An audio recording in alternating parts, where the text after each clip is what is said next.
BLM recording studio लाकेशन में धरेली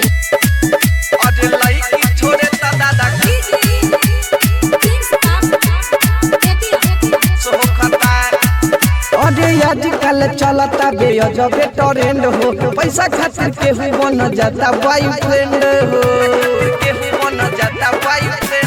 आजकल चलता बेअजबे ट्रेंड हो, पैसा खातिर केहू बन जाता बॉयफ्रेंड हो। अरे अजब गजब मटर फेस हो खाता,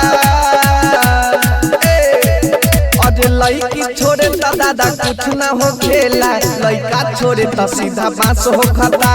लड़की छोड़े त दादा कुछ ना हो खेला, लड़का छोड़े त सीधा बांस हो खाता।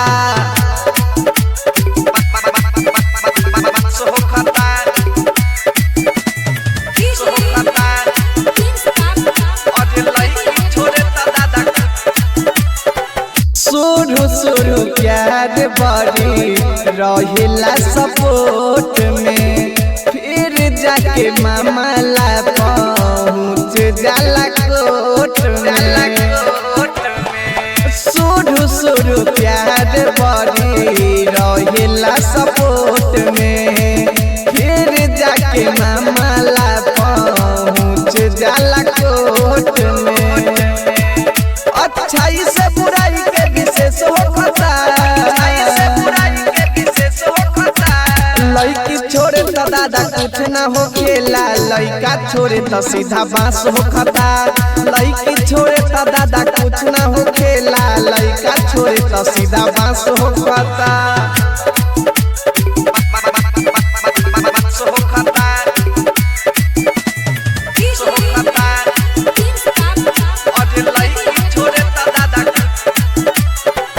मर्जी से लोग अपन रहेला साथे, फिर जाके लागे यारो को कइले बालाते।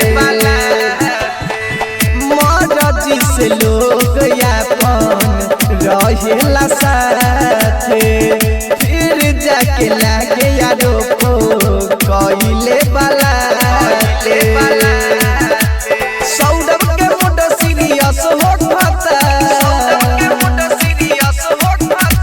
लड़की छोड़े त दादा कुछ ना हो खेला, लड़का छोड़े त सीधा बांस हो खाता। लड़की छोड़े त दादा कुछ ना हो खेला, लड़का छोड़े त सीधा बांस हो खाता। BLM रिकॉर्डिंग स्टूडियो लाकेशन में धरेली।